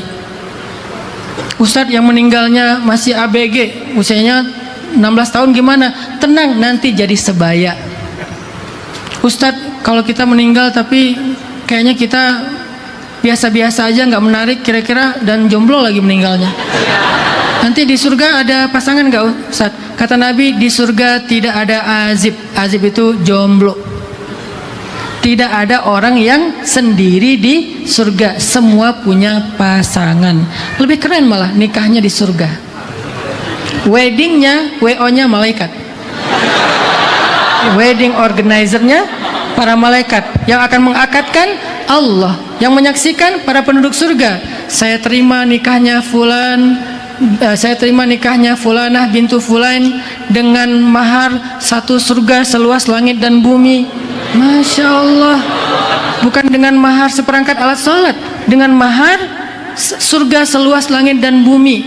Bulan madunya kemana? Surga. Masya Allah. Artinya kalau kita meninggalnya nanti dalam kondisi nggak sempurna gimana Ustadz? Belum punya pasangan, hidung biasa-biasa aja, kulit biasa-biasa aja, gimana Ustadz? Nanti akan Allah perbaiki, karena semua orang akan indah pada masanya. Laki-laki surga tingginya 80 hasta. Ini satu hasta, setengah meter, berarti kurang lebih 35 sampai 40 meter. Jangan bilang raksasa, kitanya yang hobbit. Karena Nabi Adam tingginya 80 hasta. Kemudian cakepnya seperti Nabiullah Yusuf. Kayak gimana cakepnya Nabiullah Yusuf? Gampang cara ngukurnya. Nabiullah Yusuf itu saking gantengnya, cewek ngelihat Nabi Yusuf ngiris tangan berdarah, gak berasa. Nah, apa sih kok berdarah? Itu ganteng tuh.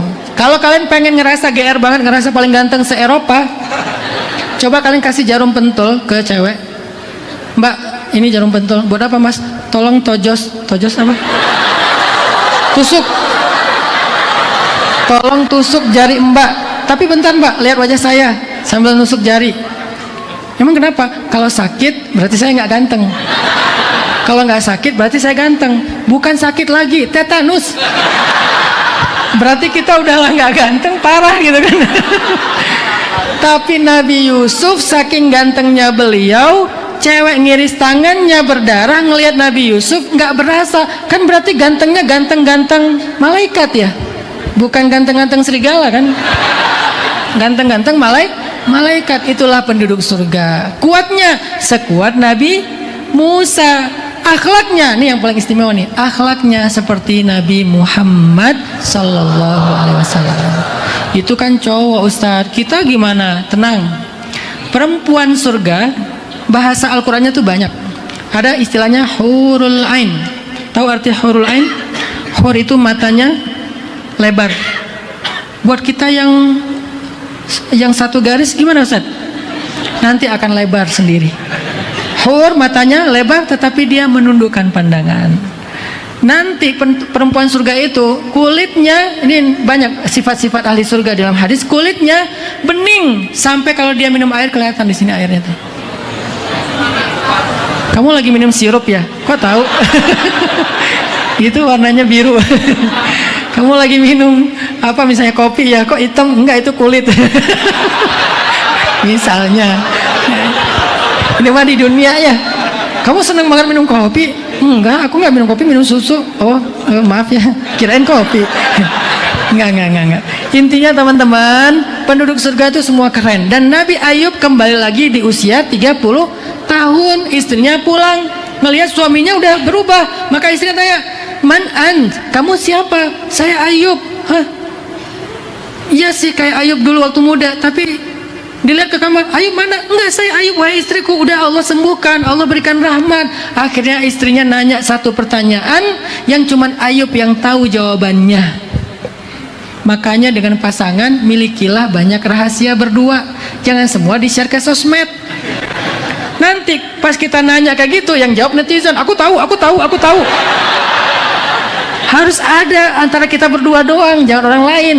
Sehingga istrinya nanya satu pertanyaan yang nggak ada yang tahu kecuali Nabi Ayub. Misalnya kalau kita, "Ingat nggak dulu pas kita pertama ketemu di mana?"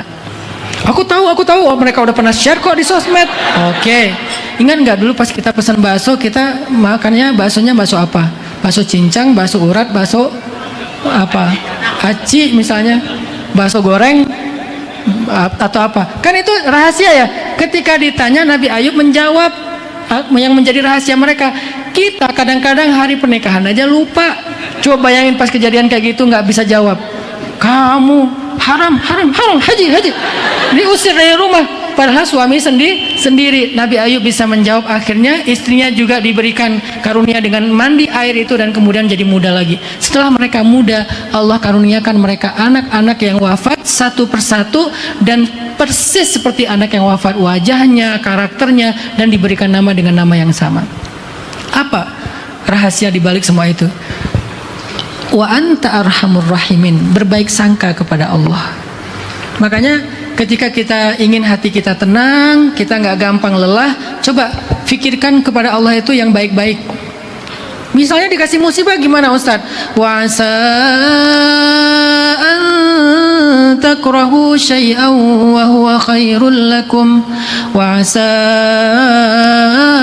an tuhibbu syai'an wa huwa syarrul lakum wallahu ya'lamu wa antum la ta'lamun.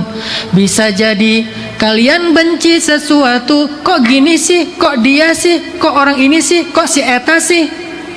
Kita kan sering protes kan, kok gini banget hidup saya. Wa san takrahu syai'an, kalian benci sesuatu padahal itu baik untuk kalian.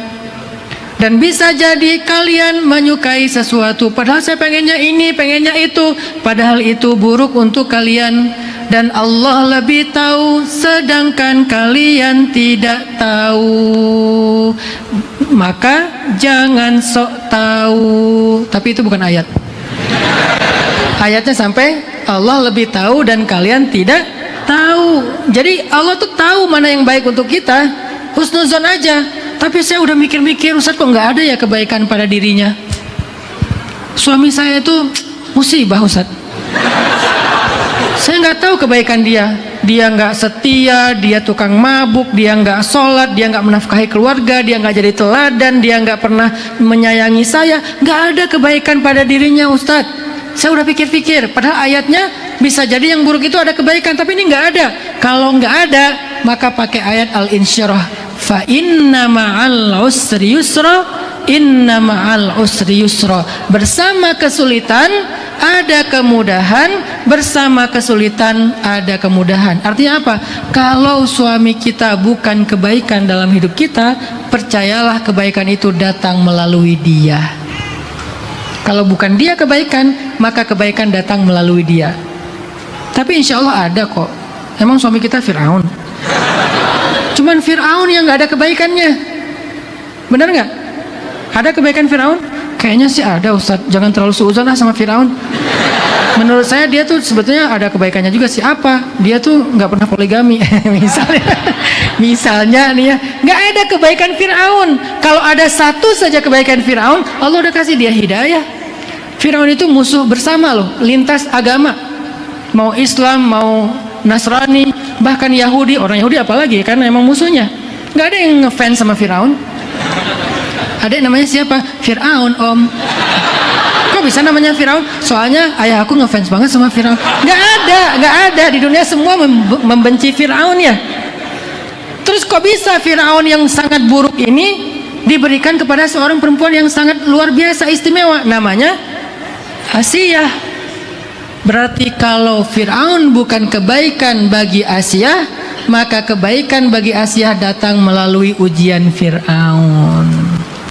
Kalau bukan karena diuji dengan Fir'aun, Asiyah nggak akan mendapatkan kebaikan-kebaikan yang besar. Apa kebaikan yang besar? Beliau menjadi satu dari 4 perempuan yang sempurna. Sempurna. Pakai nada sempurna.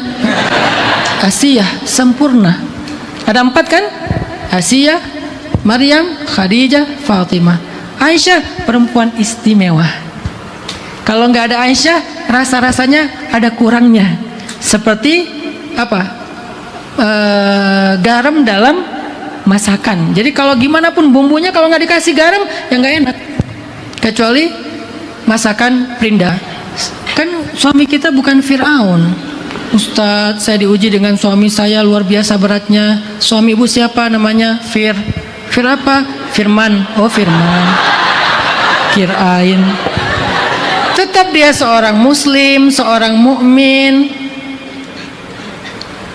seorang ahli ibadah, seorang ahli Al-Quran. Kalau sesekali nyebelin, ya namanya manusia. Nggak ada yang sempurna. Maka kalau misalnya kita ngerasa nggak ada pun kebaikan pada dirinya, minimal kita mendapatkan kebaikan melalui dia. Jadi katakan dalam hati, kalau bukan kamu kebaikannya, maka kebaikan melalui kamu. Tapi insya Allah dia juga kebaikan. Fa in karihtumuhun fa asa an takrahu syai'an wa yaj'alallahu fihi khairan katsira. Kalau kalian benci kepada istri kalian, maka bisa jadi apa yang kalian benci itu Allah jadikan padanya kebaikan yang sangat banyak. Kalian aja belum sadar. Artinya ada kebaikan itu, berbaik sangka sama Allah. Ada seorang nenek datang kepada Nabi Musa bilang gini, ya kalim Allah, wahai Nabi yang berbicara kepada Allah, mintalah kepada Allah agar Allah beri saya anak. Saya udah tua belum punya anak. Ya Allah, ada nenek-nenek minta anak. Allah bilang, wahai Musa, takdirnya dia nggak akan punya anak. Nek, sabar ya, nenek nggak akan punya anak, itu udah takdir.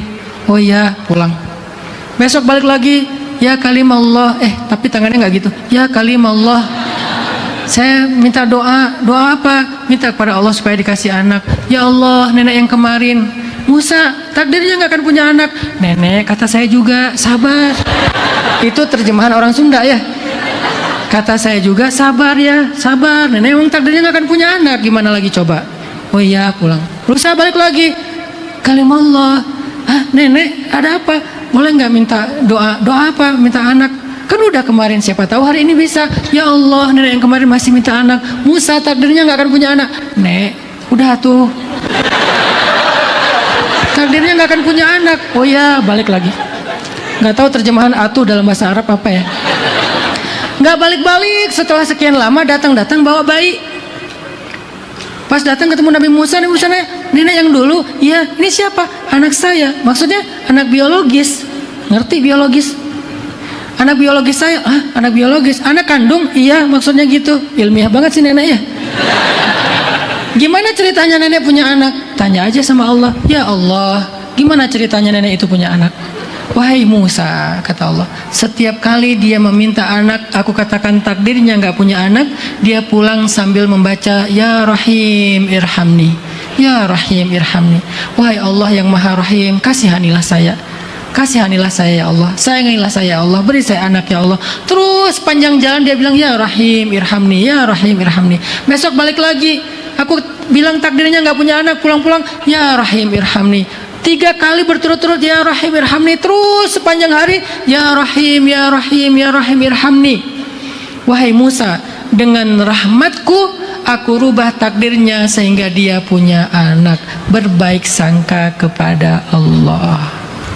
Yamhullahu ma yasha'u wa yuthbit wa indahu ummul kitab.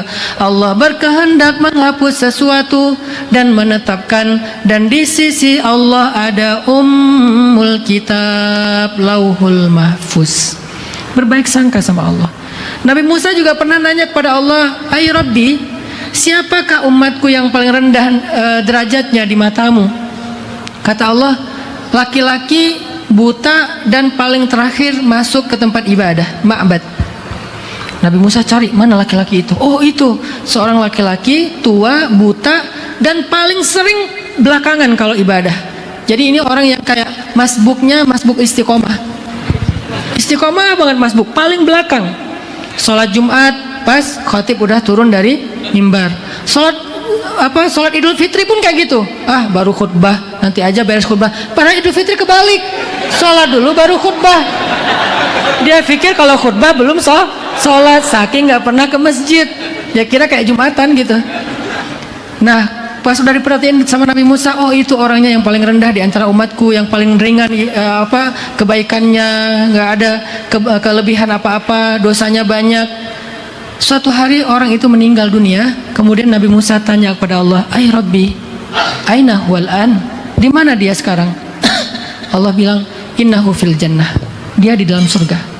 Nabi Musa heran, "Kaifa dzalik ya Rabbi? Gimana caranya dia masuk surga ya Allah? Sementara dia orang yang paling rendah di antara kami. Bahkan kami aja belum wafat, belum masuk surga, dia udah duluan di surga di dalam kuburnya. Kaifa dzalik? Gimana caranya?" Allah bilang, "Wahai Musa, suatu hari ada temannya membawa dia jalan-jalan ke sebuah taman yang sangat luas, yang sangat indah. Temannya memuji-muji pemilik taman, mengatakan orang ini baik banget, memberi kita izin untuk masuk ke tamannya, ke kebunnya. Kebunnya luar biasa luas." Orang buta ini kemudian membantah, mengatakan, "Enggak, Allah yang maha baik dan rahmat Allah yang paling luas." Dia enggak rela ada orang yang memuji-muji manusia di depan dia. Makanya dia membalikkan dengan mengatakan, yang paling baik itu Allah dan rahmat yang paling luas itu rahmat Allah. Wahai Musa, benarlah hambaku, prasangkanya kepadaku, dengan itu aku merubah takdirnya menjadi ahli surga. Maka husnuzonlah kepada Allah, itu obat hati banget. Sehingga ketika kita punya masalah, jangan mempertanyakan apa maunya Allah. Kenapa Allah tega sama saya? Kok Allah kayak gini cuman saya aja? Kenapa cuman saya? Yang lain kok enggak kayak gini? Apa yang kurang dari saya? Jangan protes, tapi husnuzon. Ketika kita husnuzon, Allah tergantung prasangka hambaku kepadaku, kata Allah. Jadi berprasangkalah yang baik-baik pada Allah. Allah maha baik, Allah pasti mendengar doa saya, pasti ada hikmah di balik ujian ini, pasti. Nggak mungkin sia-sia, pasti ada hikmahnya. Terakhir, sebuah kisah tentang husnuzon terjadi kepada seorang ulama arifin namanya Ibrahim bin Adham. Suatu ketika Ibrahim bin Adham naik kapal bersama keluarganya, bersama banyak orang. Tiba-tiba kapal itu terjadi badai di tengah laut. Angin kencang, ombak besar, kapalnya mulai kemasukan air, mulai rusak. Kemudian orang-orang yang panik luar biasa, termasuk istrinya panik luar biasa, heran dengan Ibrahim bin Adham yang tenang banget. Kemudian istrinya bertanya, ya Ibrahim, kok kamu tenang banget? Kamu nggak takut kita tenggelam? Ini badai besar, ini ombak besar. Ibrahim bilang, mah, duduk dulu. Akhirnya istrinya duduk. Kan perempuan tuh kalau lagi gitu ditenangkan dulu ya, jangan langsung dibalas jadi rame. Duduk dulu. Udah duduk, diambillah gergaji, mungkin milik awak kapal ya, ditaruh di dada istrinya. Mama takut nggak dengan gergaji ini? Enggak, tapi kan gergaji ini bisa mencelakai mama. Iya, tapi nggak akan mungkin celaka. Kenapa? Kan gergaji ini di tangan papa. Kan papa baik banget sama mama. Papa kan sayang banget sama mama selama ini. Papa kan perhatian. Ya terjemahnya lah kurang lebih kayak gitu ya. Nggak mungkin papa mencelakai mama karena papa itu sayang sama mama kan, ya kan? Namanya juga storytelling. Biar punya theater of mind. Oh gitu ya kejadiannya. Terus apa kata Ibrahim bin Adham? Mah, sesungguhnya badai ini di tangan Allah, ombak ini di tangan Allah, kapal perahu ini di tangan Allah, dan Allah itu lebih baik daripada papa. Sehingga kalau mama tenang dengan gergaji di dadanya karena di tangan papa, kenapa mama khawatir dengan kita di tangan Allah yang maha baik dan maha sayang kepada kita? Baru pada sadar, oh ya astaghfirullahalazim. Kemudian Ibrahim mengangkat tangannya berdoa, Allahumma qad araitana qudratak fa'arina rahmatak. Ya Allah, Engkau sudah tampakkan kepada kami kekuasaanmu, sekarang tampakkan juga kepada kami kasih sayangmu. Tiba-tiba badai reda, ombak tenang, mereka selamat. Lihatlah Allah seperti itu. Walaupun gergaji di dada kita, walaupun ombak, badai segala macam, tapi bukankah semua itu di tangan Allah? Dan Allah nggak akan mencelakai hambanya, Allah nggak akan menyia-nyiakan kebaikan hambanya. Maka sal tu'tah, minta sama Allah, curhat sama Allah, berbaik sangka kepada Allah. Mudah-mudahan dua ini bisa jadi obat lelah hati. Yang pertama adalah zikrullah, yang kedua adalah husnuzan billah. Barakallahu fikum.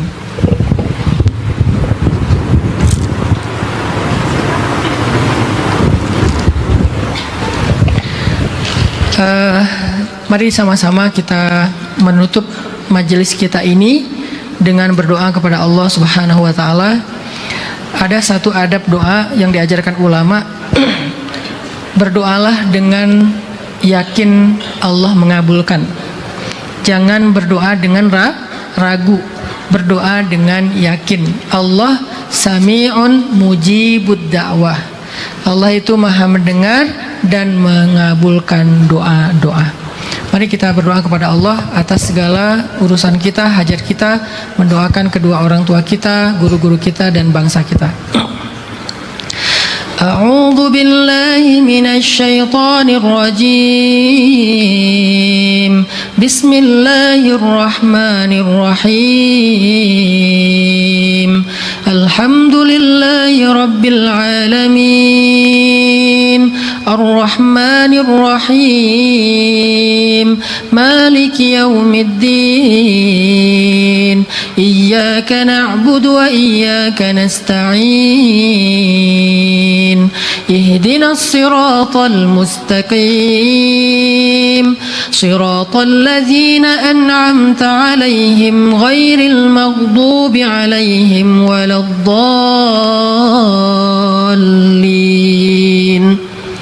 اللهم لك الحمد كله ولك الشكر كله وإليك يرجع الأمر كله سره وعلانيته فأهل أنت أن تحمد وأهل أنت أن تعبد لا إله إلا أنت الأحد الصمد الذي لم يلد ولم يولد ولم يكن له كفوا أحد لا إله إلا أنت المتوحد بالكمال الجمال الجلال تعظيما وتكبيرا اللهم صل على سيدنا محمد وعلى آله وأصحابه وسلم اللهم اغفر لنا ذنوبنا اللهم اغفر لنا ذنوبنا يا غفار يا غفار واغفر لنا ذنوبنا ولوالدينا وارحمهما كما ربيانا صغارا.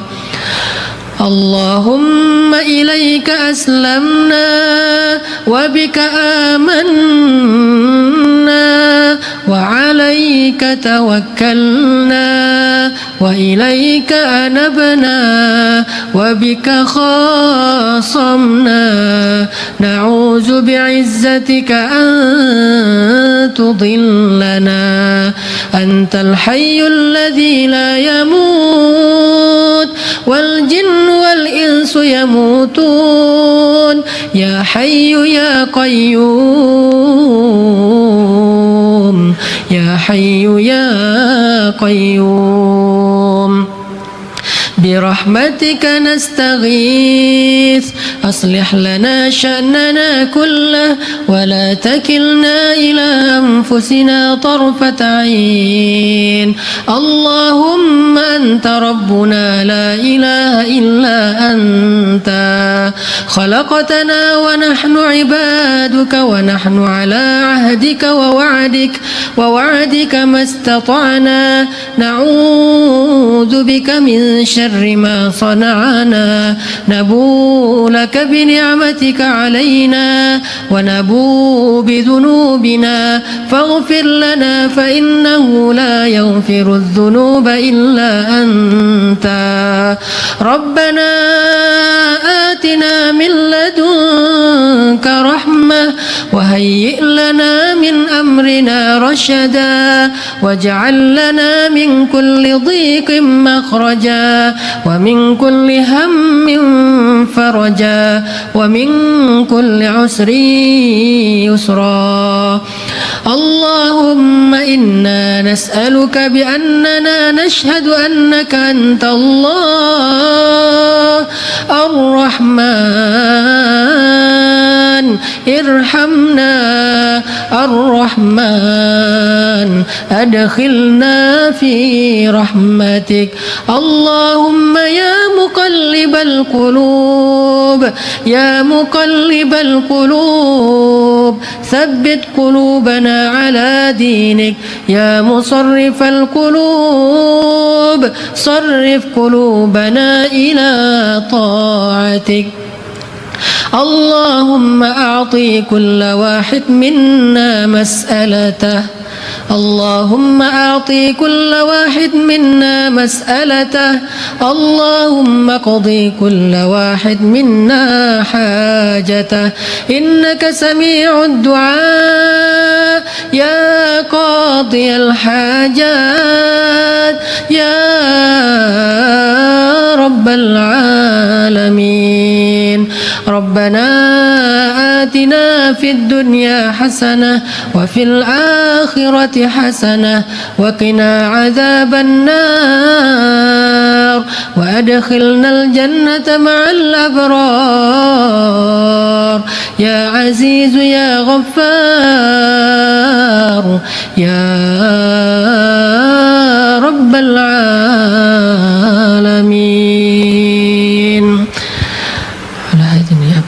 Al-Fatihah. Saya pengen cerita. Ini cerita benar-benar saya alamin ya. Mudah-mudahan ini jadi makin bikin kita yakin. Hidup kita itu kan emang kalau kita melibatkan ada 3 teman saya. Yang satu anak Batam namanya Agi, anak skateboard. Satu lagi anak Jakarta model namanya Agi. Satu lagi driver ojek online di Bandung. Ini 3-tiganya nih baru saya alami sekitar beberapa waktu yang lalu. Kalau yang ojek online sekitar sebulan yang lalu. Kalau yang Agi baru 2 minggu yang lalu saya ngalamin. Apa ceritanya? Melibatkan Allah dalam semua harapan kita. Agi, anak Jakarta ini, pernah ikut kajian saya kayak gini di salah satu masjid di Maruya, di Kebun Jeruk, Jakarta. Terus pas ikut kajian itu dia bilang gini, ya Allah, saya pengen banget ketemu Ustadz Hanan langsung, tapi jangan ditaklim, karena agak susah, terlalu rame. Saya pengen ketemu berdua dalam suasana yang lebih nyaman. Kabulkanlah ya Allah, gitu. Selang seminggu kemudian setelah selesai acara itu, alhamdulillah qadarullah ombaknya lagi bagus di laut. Kan saya suka mantengin ombak tuh. Ada website namanya Surf Forecast kan. Forecast buat surfing. Jadi tahu ombaknya lagi berapa, seberapa baiknya untuk pakai untuk berselancar. Ombaknya lagi bagus nih. Ombaknya 2,5 meter, 2,5 meter. Terus anginnya pas gitu. Pergilah saya ke laut, daerah Jawa Barat namanya Batu Karas, spot surfing. Saya pergi ke sana nih. Agi yang tadinya di Jakarta, ternyata memang dia orang Batu Karas, tinggalnya di Jakarta. Jarang banget pulang ke Batu Karas. Nah, seminggu kemudian setelah talim, dia sakit. Badannya nggak enak. Biasanya kalau cuma panas dingin, dia akan tinggal di kos-kosan. Tapi kali ini kangen pengen pulang kampung. Kenapa ya saya pengen pulang kampung? Kenapa ya? Kayak Imam Ahmad bin Hambal gitu kan? Kenapa ya saya pengen pulang kampung? Akhirnya dia putuskan pulang ke Batu Karas. Dan sampai di Batu Karas, hari pertama dia sampai ke rumah, temannya ngajak ke pantai, kita mandi yuk, kita berenang yuk gitu kata temannya. Yuk, padahal lagi nggak enak badan tuh, diajak berenang dia mau. Berenang kalau orang sana berarti surfing, diajak surfing dia mau. Datang ke pantai, saya lagi duduk di pantai, lagi persiapan nih mau turun ke air, lagi duduk santai gitu pagi-pagi sambil ngopi dulu, sambil nggak jelas ya ngelamun tentang masa lalu. Jadi lagi duduk dulu nih di pantai nih, sambil ditaruh dengan papan biar nggak kena matahari. Udah ke pantai masih takut hitam, padahal udah hitam. Tiba-tiba Agi datang, ngeliat dari jauh, nih kayak kenal nih, siapa ya? Kayak pernah lihat, tapi biasanya kan penampilannya beda. Nih udah namanya orang lagi di pantai. Datanglah, pas udah dekat dibilang, Ustadz Hanan ya? Saya ngeliat, ya kenapa? Saya jemaah Ustadz Hanan di Meruya, Kebun Jeruk minggu yang lalu. Oh iya, Kebun Jeruk minggu lalu emang ada taklim. Udah kenalan, dia bilang, Ustadz, minggu lalu saya baru berdoa nih, ya Allah saya pengen ketemu Ustadz Hanan, langsung bukan di taklim, biar bisa santai banyak ngobrol. Berikanlah saya apa yang saya harapin. Dia istighfar, dia sholawat, dia doa. Nggak sampai bertahun-tahun, cuma selang seminggu, qadarullah Allah bikin skenario, ada ombak, saya datang, dia sakit, dia datang, akhirnya ketemu di pantai, ngobrol, jadinya saya seharian, cuma ngobrol doang, nggak sempat surfing. Terus aja ngobrol, curhat, dia live IG gitu. Aduh, jadi ngobrol sama dia, alhamdulillah dikasih gelang batu sama dia nih Ustadz, hadiah gelang batu untuk Ustadz. Alhamdulillah ya udah saya pakai. Intinya adalah cuma seminggu doang tuh. Dia minta ke Allah, dia melibatkan Allah, akhirnya Allah kabulkan. Bisa nggak kita dalam waktu seminggu halal dengan cara berdoa ke Allah? Ya Allah, saya lihat dia kemarin di masjid. Masjid apa ini teh? Baitur Rahman. Cuma saya nggak berani menyapa. Saya menyapa dia lewat engkau saja ya Allah. Kalau kita yakin dan tembakan kita itu udah jago tadi, jawid. Gimana tuh jawid? Qiraat kata Teh Hanin tadi. Kuatkan, jagokan diri kamu dalam yakin ke Allah. Makin jawid, makin jawad, makin bagus. Maka insya Allah akan kena panahan kita. Ada orang mana tadi nggak kena sama sekali, ada orang yang di jarak yang sama langsung kena. Kenapa? Udah jawid, imannya udah mantep, udah yakin gitu. Dan yakin dalam bahasa mana tadi udah profesional. Nanti insya Allah tiba-tiba entah gimana caranya nggak usah cari tahu. Karena saya juga sama Teh Hanin yang cerita tadi, kita Teh Hanin maksudnya nggak mencari saya, ada saya mah mencari. Teh Hanin nggak mencari, saya sama sekali kita nggak kenal, dia nggak kenal saya. Pas ketemu di tempat kibdah emang ada sedikit trik yang saya lakuin gitu kan, biar bisa, namanya ikhtiar gitu kan. Dan dengarkan ceritanya, nah gitu deh pokoknya. Yang jelas nggak usah berharap kepada Allah tergantung cara. Berharaplah kepada Allah karena kita yakin kepada Allah. Cara Allah yang bikin. Ini Agi nih. Yang kedua, driver online. Driver ojek online. Saya waktu itu ada rapat di Pemuda Hijrah, namanya Masjid Pemuda Hijrah itu Al-Latif. Ada rapat di Al-Latif, dan saya lagi malas nyetir, akhirnya naik ojek online. Pergilah ke Masjid Al-Latif. Dari pagi zuhur saya ngimamin di masjid, cuman pakai baju biasa. Terus asar juga ngimamin. Pas sudah selesai asar, saya mau pulang, saya order lagi nih ojek online. Saya order, ada yang ngambil, saya naik ojek. Di tengah jalan dia nanya, Mas sering sholat di masjid itu? Kata dia. Lumayan, saya bilang. Ya itu masjid ramai banget ya. Kalau taklim ramai banget tuh, penuh dengan anak muda. Ya alhamdulillah, saya bilang. Terus dia bilang lagi, ada tuh di situ tuh imam muda, bacanya bagus banget, orang Aceh. Siapa ya namanya? Saya bilang Muzammil. Oh ya Muzammil. Oh ya, kenal sama dia? Ya lumayan, saya bilang. Dari tadi lumayan aja semuanya. Oh, Mas suka ikut taklim juga di situ? Kadang-kadang, saya bilang. Dia nggak ngeh sama sekali. Lama-lama dia mulai curiga, dia nanya, apa tadi ada kegiatan apa? Enggak, cuma ada rapat aja sama teman-teman DKM, maksudnya iya. Mas tadi ngimamin sholat zuhur ya, kata dia. Iya, kata saya. Mulai curiga kan dia. Asar juga? Iya. Oh, Mas namanya siapa? Hanan. Hah, Hanan yang mana nih, kata dia. Mulai kaget dia kan, mulai panik gitu. Saya bilang Hanan Ataki, langsung oleng tuh motor tuh. Masya Allah, dia kaget sendiri. Dan itu olengnya tuh langsung berhenti pas lampu merah pula. Dia heboh sendiri di lampu merah, bayangin. Ya Allah, Masya Allah. Alhamdulillah, Ustadz tahu nggak? Ternyata ini Ustadz Nata Kintar dulu. Saya lihat ke belakang, benar nggak nih? Oh iya benar gitu. Dari tadi kayak Ustadz nggak ngomong-ngomong. Kata dia, Ustadz tahu nggak? Sebulan ini saya selalu beristighfar, berdoa, sholawat. Ya Allah, saya pengen banget ketemu sama itu. Tuh satu lagi gurunya Muzammil, yang ceramahnya suka di YouTube katanya. Ustadz Hanan Ataki, saya pengen ketemu beliau, tapi susah kalau di taklim. Pengen berduaan, jangan pas rame-rame. Ternyata berduaannya di atas ojek, coba. Dan itu demi Allah kisah nyata teman-teman terjadi. Jadi Imam Ahmad yang pernah kita dengar ceritanya bukan cuma terjadi di Basrah, terjadi juga di Indonesia, terjadi di Jakarta, di Bandung, Surabaya, di Kediri, di mana-mana kalau kita melibatkan sebegitu mudahnya. Padahal dua orang ini saya kira bukan ulama, bukan orang yang mungkin hijrahnya udah lama, baru juga hijrah. Tapi kenapa diperlakukan oleh Allah semudah itu?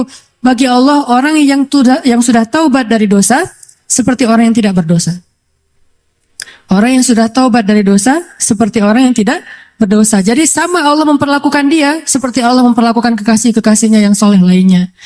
Jadi jangan pesimis, jangan putus asa. Kalau kita melibatkan Allah, kita akan dikuatkan. Tenang aja, udah tetap la tahzan, innallaha ma'ana.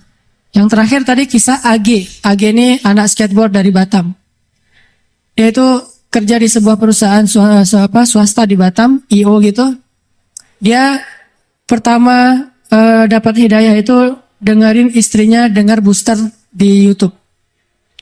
Mah dengerin apa tuh booster? Ini ada ustadz katanya juga senang main skate walaupun nggak bisa sih, cuma senang nemenin doang. Oh mana? Karena dia senang memang anak skate jadi ngelihat gitu. Oh ini ustadznya, coba dengerin lagi. Wah kirain tadi cewek. Biasalah kayak gitu mah ya. Gak tau jenggotan gini. Udah gitu, oh gimana coba dengerin, nangis. Selama ini dia udah belasan tahun gak sholat. Jangankan sholat sendiri, jangan sholat ke masjid, sholat sendiri aja gak pernah. Bahkan sholat Idul Fitri aja gak pernah. Kan kalau kita minimal sholat Idul Fitri ya, setahun 2 kali lah ya. Walaupun masbuk itu juga. Kenapa masbuk? Kebiasaan kalau Jumatan datangnya kalau khutbahnya udah selesai. Dan Idul Fitri, Idul Adha mah khutbahnya selesai sholat. Wah masih khutbah, ntar aja deh kalau udah selesai. Begitu datang orang udah pada pulang. Loh kok gak sholat sih? Sholat Idul Fitri itu sebelum khutbah. Ini salah dia. Dia gak pernah sholat sama sekali. Tapi tiba-tiba nangis, jadi kayak sadar dapat hidayah gitu. Tapi saya pikir emang bukan cuma dia yang dapat hidayah dengerin booster. Saya juga dengerin booster diri sendiri kayak dapat hidayah gitu. Oh benar juga ya kata Ustadz ini. Kok saya dapat hidayah? Kata saya sendiri tuh. Kan ada ceramah saya misalnya sebutlah Allah itu maha baik, Allah segala macam. Saya pas dengar, ya Ustadz itu benar juga dia ngomonginnya tuh. Akhirnya saya dapat hidayah dari diri sendiri. Dia dapat hidayah. Setelah dia dapat hidayah, diam-diam dia sholat, dia wudhu, nggak mau ketahuan sama keluarganya, dia tutup pintu, dia sholat di dalam kamar. Jarang-jarang kamarnya dikunci. Pas istrinya mau ngelihat ke dalam rumah, dalam kamar, diketok-ketok kok nggak dibukain. Pas udah selesai dia sholat langsung buka-buka pura-pura tadi ketiduran gitu. Dia nggak mau ketahuan lagi sholat. Setelah sholat dia berdoa, ya Allah, Ustadz itu udah bikin saya sadar. Saya pengen banget ketemu beliau. Beri saya jalan ya Allah. Hari dia berdoa, besoknya dia ketemu dengan atasannya, dia bilang, Pak, boleh saya minta izin? Padahal dia jatah cutinya udah habis tuh, nggak ada dapat jatah cuti lagi. Atasannya nanya, izin kemana? Saya mau ketemu ustadz saya di Bandung. Ini orangnya, saya dengar ustadz dari dia, jadi saya sadar. Oh ya udah, kamu cuti sesuka kamu deh, kata atasannya. Dimudahin, butuh uang saku, dikasih uang saku, berangkat dia ke Bandung. Dan dia datang ke hari Rabu taklim saya yang rutin di Bandung itu, yang di Masjid TSB Trans Studio, ketemu langsung dengan saya dan alhamdulillah, Ustadz, mudah banget ya kalau kita menuju ke Allah. Yang susah itu kalau kita menjauh dari Allah. Tapi kalau menuju ke Allah dipermudah, banyak banget urusan yang dipermudah. Saya malah dapat uang saku, saya malah dapat kayak bonus dari atasan saya. Keluarga saya alhamdulillah sekarang jadi lebih baik setelah saya berhijrah. Dan saya pengen ketemu dengan Ustadz, dimudahin banget. Ini lihat bukti. Bukan karena saya orang soleh, enggak.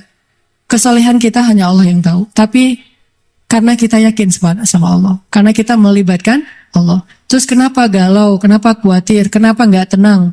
Kalau kita bisa melibatkan yang maha kuasa dalam segala urusan kita. Jadi itu teman-teman, coba buktiin deh. Kalau teman-teman yang lain di tempat yang tadi saya ceritain udah membuktikan, kita pasti bisa lebih dari itu. Bukan hanya ketemu Ustadz, tapi juga ketemu dengan pasangan kita, menemukan rezeki yang halal untuk kita, apapun kebaikan. Tinggal, ya Allah, saya pengen nikah, beri saya jalan. Udah gitu, lihat keajaiban terjadi dalam hidup kita. Kalau enggak juga, enggak ada sia-sianya berdoa kepada Allah. Makanya saya bilang kalau berdoa tuh jangan yang tanggung, yang mantap sekalian. Ya Allah, kalau mobil ya Allah saya pengen Alphard. Penghasilan kita kecil, tapi pengennya Alphard. Emang sia-sia? Enggak. Kalau enggak dikasih Alphard di dunia, dikasih Alphard di akhirat. Kan Allah pasti mengabulkan doa kan? Pasti itu. Kalau enggak dikabulkan di dunia, dikabulkan di akhirat. Bangun dari kubur, tiba-tiba lewat Alphard, berhenti depan kita.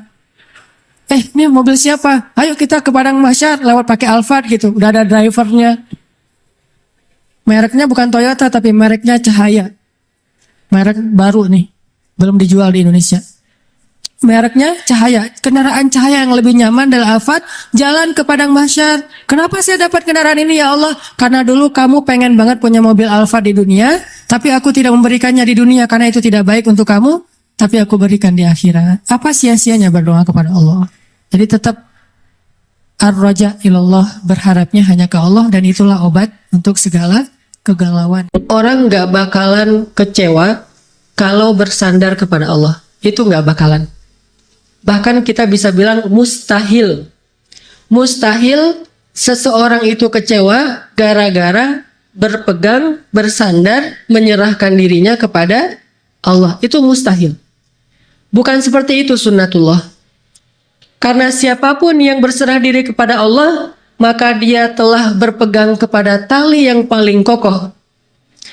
Wa man yuslim wajhahu ila Allah, wa man yuslim wajhahu ila Allah wa huwa muhsin faqad istamsaka bil urwatil wuthqa wa ila Allahi aqibatul umur. Siapa yang menyerahkan dirinya kepada Allah dan dia senantiasa berbuat baik, maka sesungguhnya dia telah berpegang kepada tali yang paling kokoh, dan kepada Allah segala urusan dikembalikan. Jadi nggak ada orang yang kecewa kalau dia berpegang kepada Allah.